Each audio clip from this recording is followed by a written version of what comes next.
guys, and welcome back to the cookie jar. Today we are starting the lemon meringue pie murder, and the first recipe in the book is actually the lemon meringue pie. So we're doing that page and these two pages. And there's one more. So there's actually two separate sets of ingredients. There's one where the meringue is and then one for the filling. So it starts off, we are preheating the oven to 350. You're gonna need a 9-inch baked pie shell. I got, on accident, I wasn't even thinking about it, I got the ones out of the freezer, which apparently you have to pre-bake, which the ones I grabbed apparently were terrible because they kept ballooning up on the bottom. But I'm gonna use it anyway because it's what I got. So for the filling, you're gonna need 3 whole eggs and then 4 egg yolks. Save the whites in a mixing bowl and let them come up to room temperature. You'll need them for the meringue. 1 cup of white sugar granulated, 1/2 cup of water, 1/4 cup of cornstarch, 1/8 cup of lime juice, 1/3 cup of lemon juice, 1 to 2 teaspoons grated lemon zest, and 1 tablespoon of butter.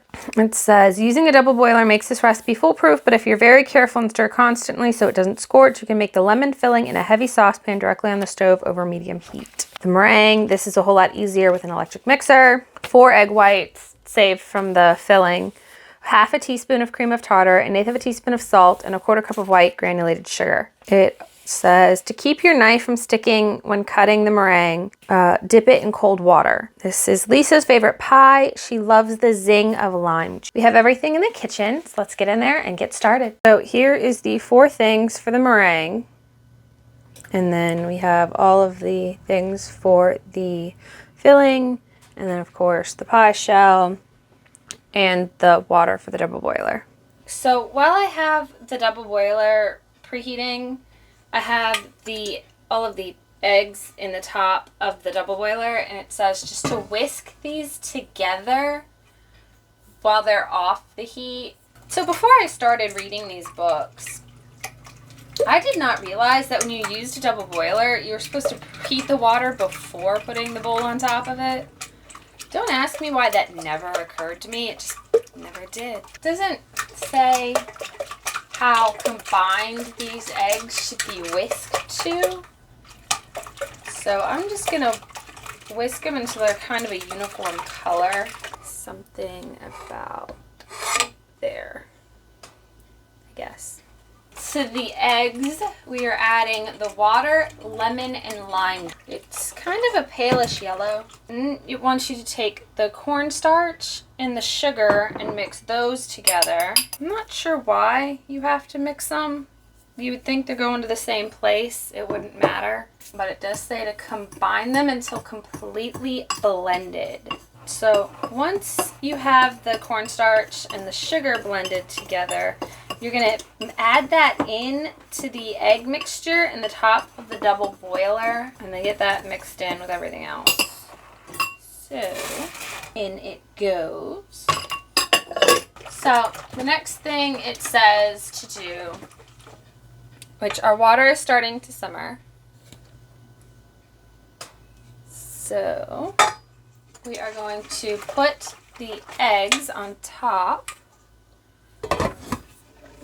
And then we're just going to keep stirring this frequently until it thickens, about 5 minutes, it says.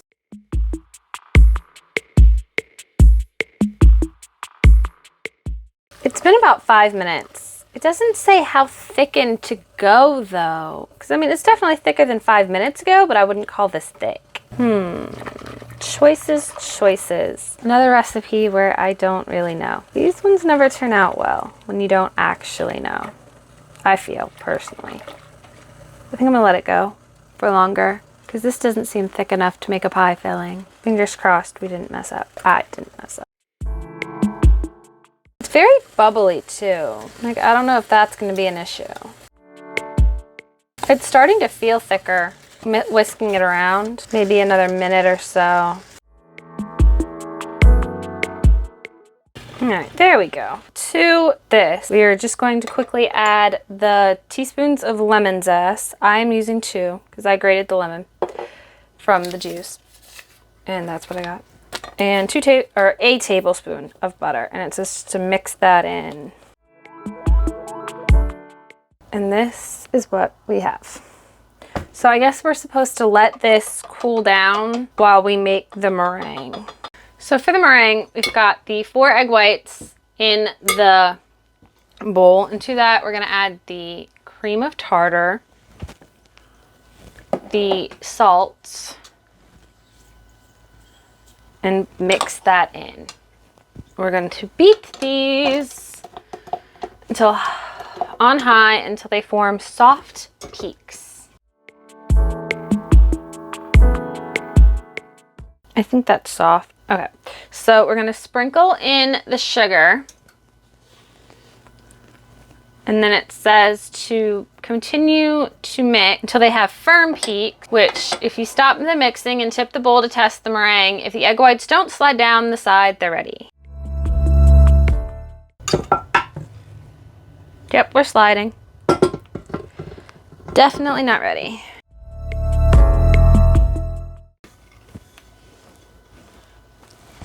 Okay, nothing's moving, so I guess we're done. Put the filling into the baked pie shell, smoothing it with a rubber spatula, clean and dry spatula, spread the meringue over the filling with clean spatula, sealing it to the edges of the crust. The meringue will shrink back when it bakes if you don't seal it to the edges of the crust. We have our pie shell,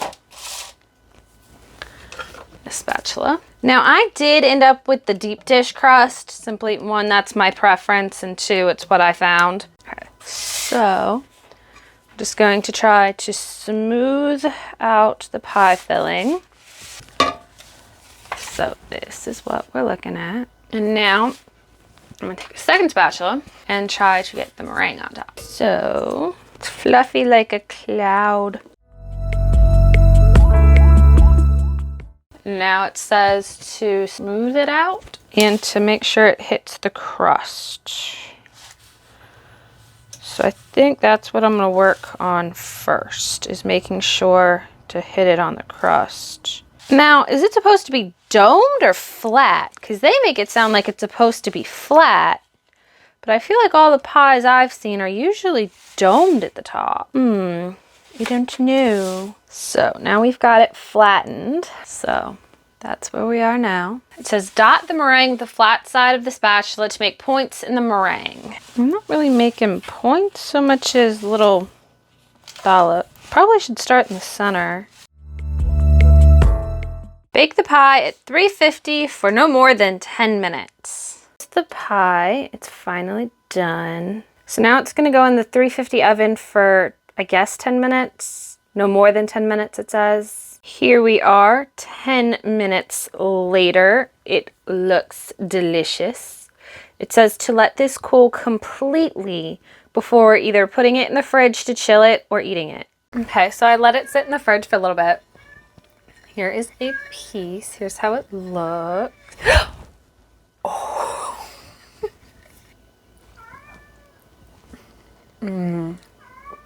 That's good. It's fluffy from the meringue, and it's tart, and it's just a little bit sweet. That is really good. Like, I did not foresee this pie making it through the day with my family, let alone having any extras. This has probably been my favorite recipe so far that was not like a cookie. I like this one. I like it a lot. It's definitely a keeper. Next week, we are making the... So, if you're wanting to see those, join us next week. Bye, guys.